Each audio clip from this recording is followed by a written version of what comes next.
From the station working for you, this is Good Morning Indiana, streaming now. And good morning to you. I'm Lauren Casey. It is 4:27 here on our Thursday morning. Let's talk about a few things before we get into our show today, starting with some breaking news that we've been following from the overnight hours. This is from Indianapolis fire. There's an arson investigation after some fires were intentionally set. This is on the city's west side. Crews were called out to the fire on the 1000 block of Eugene Street near 30th and MLK last night. The home there engulfed in flames, and then two houses down, another home also on fire with heavy smoke, and then a third fire was reported about 2 miles away at 38th and Kenwood Avenue. That was also a vacant home. Thankfully, no one has been hurt in any of these incidents. They're all being ruled arsons this morning, and now they're looking for your help. So we'll have a little bit more on that and how they're battling those flames coming up here on Good Morning Indiana. We also want to talk about rental assistance. Help is on the way for people here in our area that need it due to the pandemic. This is part of the CARES Act funding, and we can tell you that last night the City County Council approved a third and final allocation of that funding. It's a $76 million package extending the existing programs that are already in place to help people in need. This is supposed to help people from being homeless, losing their home during this time if they've maybe lost their job, lost some income. So we'll have a little bit more on how you can apply for this program coming up here on Good Morning Indiana. Let's take a turn right now to our forecast. Todd, it has been a great week here across central Indiana. I know we need the rain. My yard says we need the rain, but I have been enjoying these nicer temperatures and the dry days for getting outside. Yeah, well, today is our only hope, Lauren, for the chance of maybe a quick passing shower. But even if you do see that in your neighborhood, it is not going to be enough to water your lawn, or for that matter, probably much to get the ground even wet in your neighborhood. So don't bank on any rain. Today's just the only opportunity as a front goes through. This morning we're in the 40s and 50s. You see radar is quiet in the center of your screen right now. 58 in Indy, 48 though in Bloomington. Kokomo at 56 degrees as we work our way throughout the course of the day today. Partly sunny skies. There's definitely a little more in the way of cloud cover around. I mentioned that stray shower possibility as the cold front moves through. A high of 73, but once we get past today, what a beautiful stretch of weather we have going through the weekend and all the way into next week. We'll talk all about it coming up in your 7-day planning forecast. Great timing for the weekend, Todd. Thank you so much. We want to take you back out to Shelby County this morning.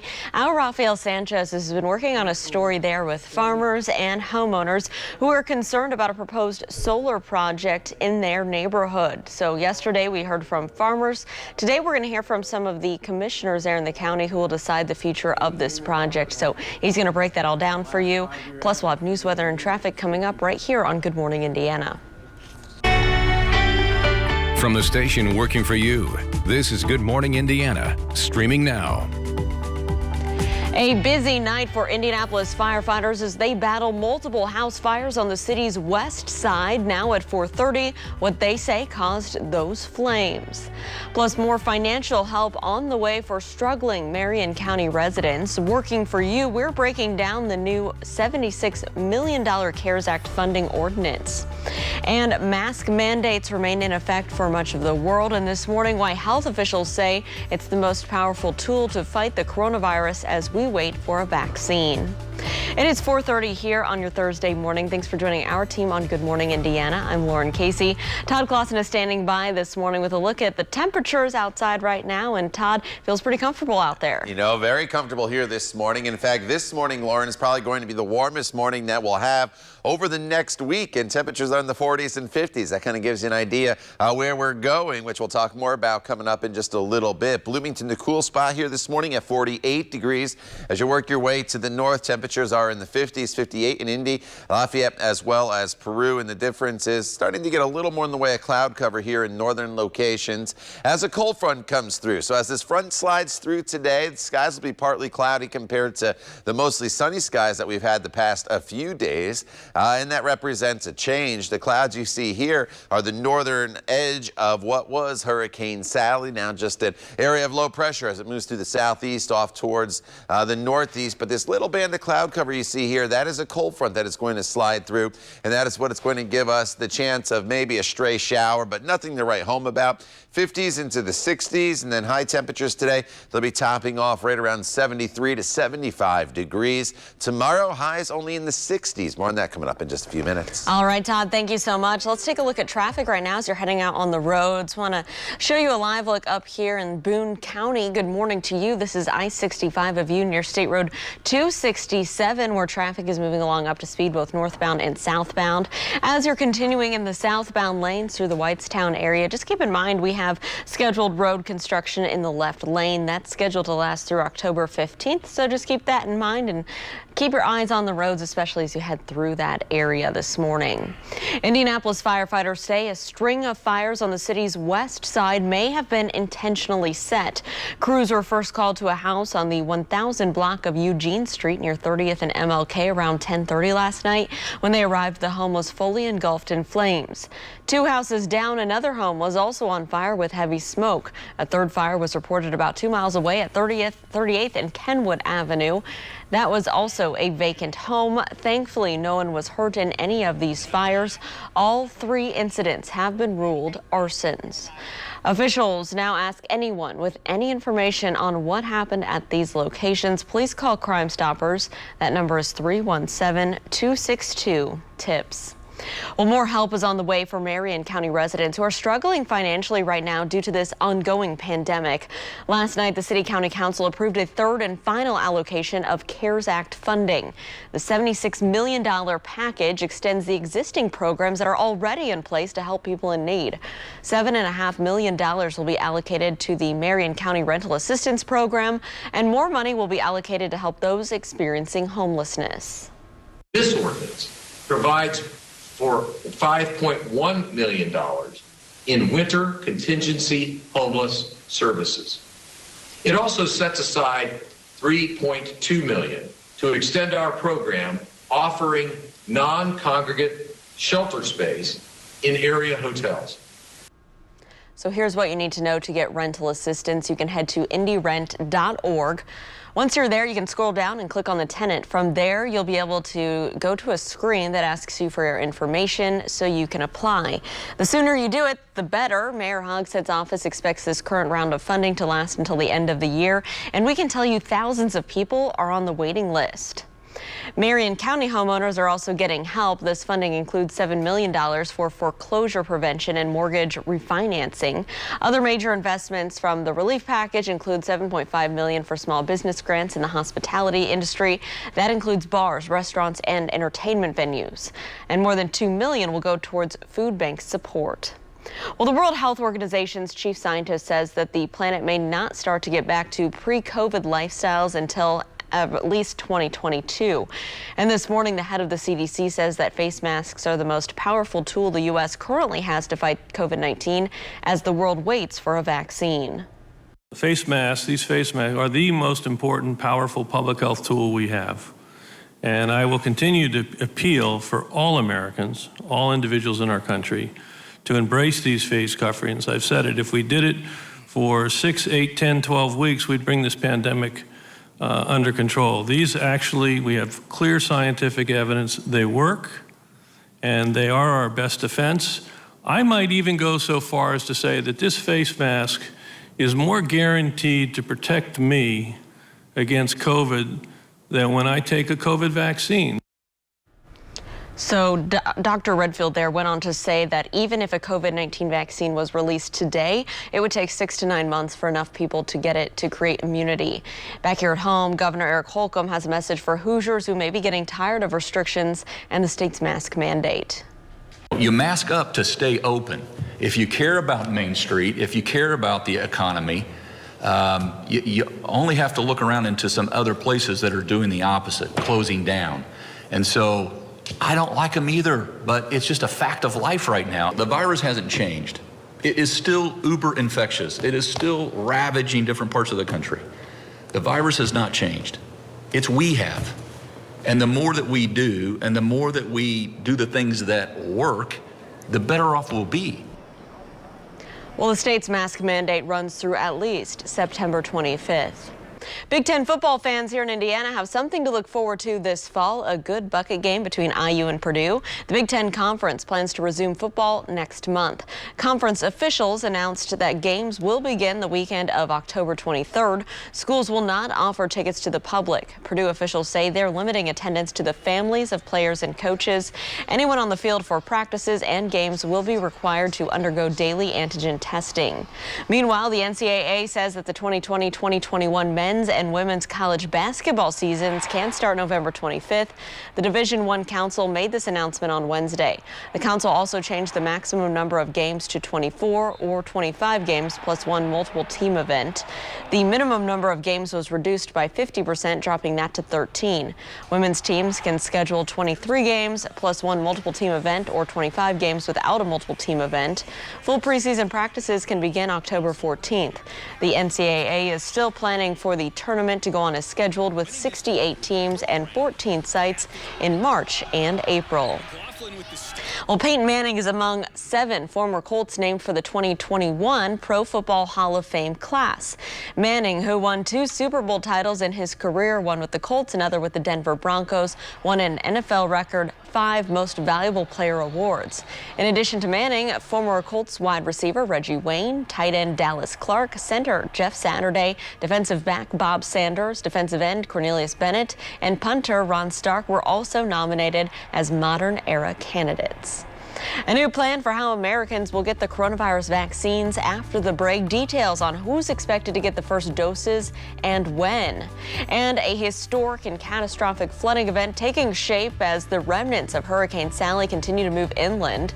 After the break, we'll have the latest from the Gulf Coast. Todd. And you can see Sally, or what's left of it, moving through the Atlanta area this morning with some heavy rainfall and some wind. If you have flights through Atlanta here this morning, you may want to check with your carrier as we go into the rest of the day. It's overall going to be a pretty nice stretch of weather for us, as Sally's basically the only game in town as far as storms go. We'll break down your forecast and look ahead to the weekend coming up when Good Morning Indiana continues right here on WRTV.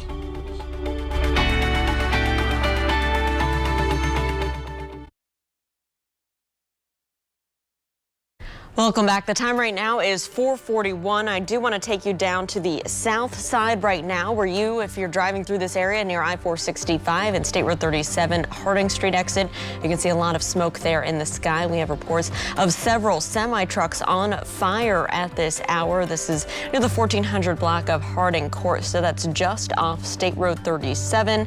So keep that in mind as you travel through that area. We do have a crew heading to the scene right now. We'll keep you updated as we learn more information. A widely accepted coronavirus vaccine is still in the works, but a new report says that the world's richest nations have already purchased more than half the expected supply.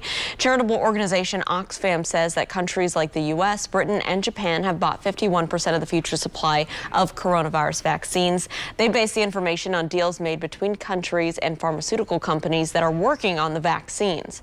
Oxfam notes that AstraZeneca pledged 2/3 of its doses to developing countries.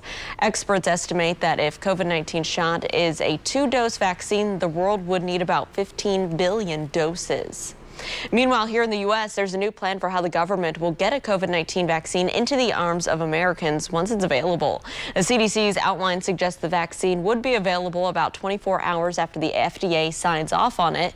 Because there will be a limited supply to start, healthcare workers and most at risk will likely be the first to receive the vaccines, but no formal priorities plan has been released. The government says it's picking up on the tab on the vaccine itself, but it's not completely free to you. It's also important to remember that it's not really free because we're paying for that with our taxpayer funds that are using it. And then there may be, for those who have insurance, the insurance may be billed for the administration costs. Well, like with the coronavirus testing, there are some other costs associated with administering the vaccine. Those can include the syringes, bottles, storage, and the provider giving the shot. There's also much larger effort because it requires 2 doses. Experts say you can expect some hiccups like we saw with H1N1. Some states may not have known when they were getting shipments. Some of the demand was being mismatched to the supply, where some places were getting the vaccine only after the peak of activity. I remember I was a healthcare worker getting vaccinated in November after the peak had already occurred in my area. Well, the other necessity once a COVID-19 vaccine is ready, it's transparent public messaging about the safety and efficacy. The doctors say only 23% of Americans were vaccinated during H1N1, and that would not be nearly enough to gain control of COVID-19. It is 4:44. Barbados says it will remove Queen Elizabeth as its head of state and become a republic by next year. The move makes the island nation the first country to drop the monarch in nearly 3 decades. In a statement, a top official says the country must, quote, fully leave our colonial past behind. Barbados gained its independence from British rule back in 1966, but it's maintained a formal link with the monarchy. It will celebrate its 55th anniversary of independence next November. Barbados remains a member of the Commonwealth, a union of 54 countries that were mostly former British territories. Wildfires are burning through Brazil, threatening the Pantanal. It's a smaller, less known, famous cousin of the Amazon jungle, but the region makes up the world's largest wetland area, and it's a magnet for wildlife in the area. It's home to roughly 1,200 vertebrate animal species, and it includes 36 that are on the brink of extinction right now. The biggest fires this year are left a burnt area that it's larger than New York City. Fire is not new to the area, but the current ones are historic. Scientists fear this could become a new normal, echoing the rise in climate-driven fires from California all the way to Australia. And speaking of wildfires, smoke from those fires burning on the west coast have reached central Indiana. It's being picked up on satellite feeds, and the haze is noticeable, especially during the sunset when the sky is looking like a very bright reddish orange. You may be wondering if smoke in our air is making it dangerous. So working for you, we took that question to a doctor with IU Health. Dr. Nadia Krupp says that our area is not negatively impacted yet. Typically, the jet stream that brings the smoke from the west coast over to this part of the country tends to stay higher up in the atmosphere and doesn't necessarily come to ground level. Well, even though the wildfire smoke is not impacting us just yet, Dr. Krupp says that everyone, especially those with sensitive airways, should always pay close attention to air quality. If bad air quality alert is put out, she does recommend that you stay inside if possible. It is 4:46 this morning. Parts of Florida and Alabama are dealing with life-threatening flooding and destruction as what was once Hurricane Sally moves inland. Sally has weakened to a tropical storm, but the Gulf Coast region still faces some issues from the slow-moving storms, drenching rains and floodings.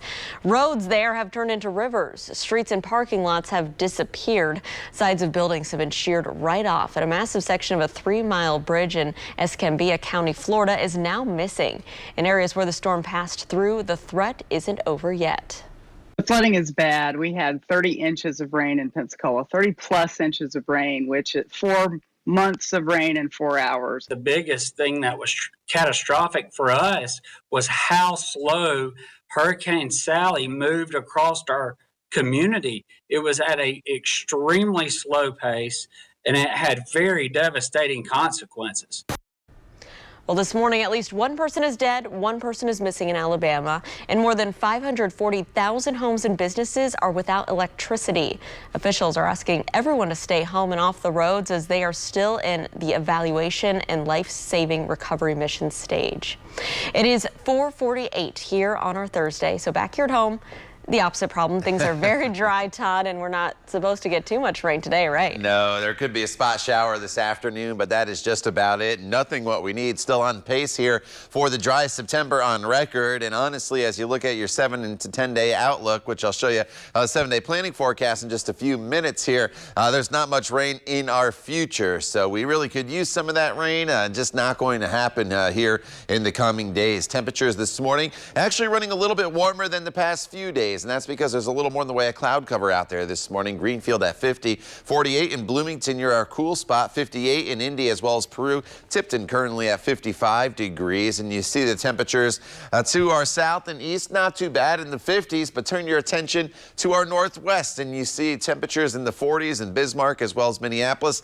And that is where we are going to be not only tomorrow morning, but for the next couple mornings as we look ahead through the weekend, low temperatures are going to be getting back into the 40s because this is where a cold front lies, and it's that cold front that's going to be coming through during the day today that is going to give us the opportunity for that spot shower. But the nation as a whole, I'll show you the big picture here, and really all we have to point out is Sally here moving through Atlanta, and then there's a few showers near Dallas. Otherwise, there's no real weather makers going on here across the entire country. So heavy rain in Atlanta this morning, some wind as well, just an area of low pressure now though, and this is going to continue up through North Carolina towards Washington, D.C. Here in central Indiana, we are dry. Just a few fair weather clouds out there this morning, and that is just about it as the front goes through. I mentioned the chance of an isolated shower, and it's showing up on TrueCast, but our air is just so dry that anything that tries to get going in the form of a shower is just basically going to evaporate, and it's not really going to reach the ground. If it did, it's probably a sprinkle at best, and that is just about it. And then as we head into Friday, clear sailing in the forecast. So highs today will be in the low 70s this evening if you have plans. Once that front goes through, we'll start to cool off pretty quickly. We should already be into the 60s by 7 p.m.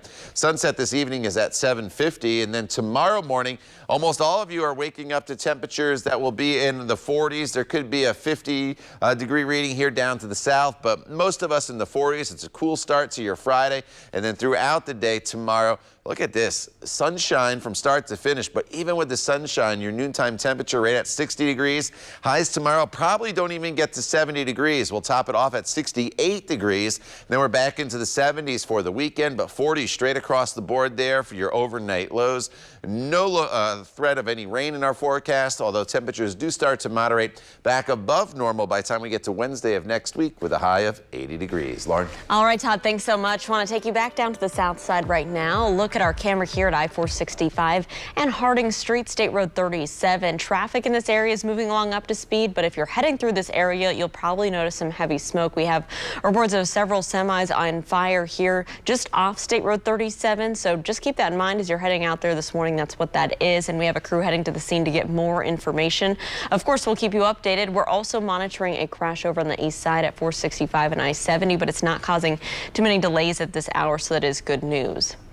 Well, it has been a dismal summer for live music, but come November, concert venues could have a different purpose. A new voting initiative from Live Nation is looking to turn concert spots into polling places.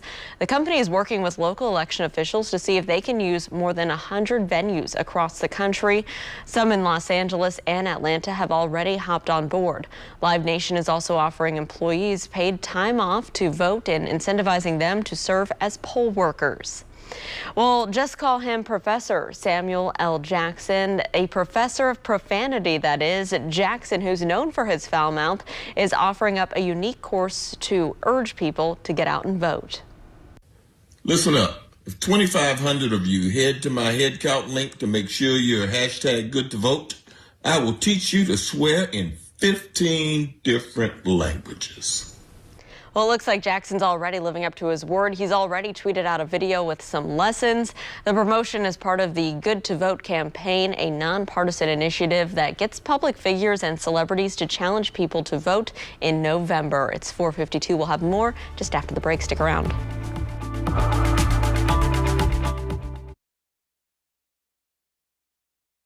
Welcome back to Good Morning Indiana. The time right now is 4:56. Here's a live look at traffic on I-465 near State Road 37, the Harding Street exit on the south side of town. Showing you this camera because off in the distance you can still see some heavy smoke. We have several semis on fire near this area. They're not on that main drag. They're on a side street off Harding Street. So just keep that in mind as you travel through that area. We have a crew on the way to the scene to get more details about what is going on here. We'll continue to keep you updated as we learn more. Todd? All right, a pretty nice stretch of weather here as we head towards the weekend. Today's good day. That's going to feature the most in the way of cloud cover, and it's just a partly cloudy day for us with just a real small chance of a stray shower this afternoon as the cold front goes through. And then look at those low temperatures across the board in the upper mid-40s to right around 50 degrees. Highs Friday only right around 68, and low 70s for Saturday and Sunday, but all those days feature lots of sunshine.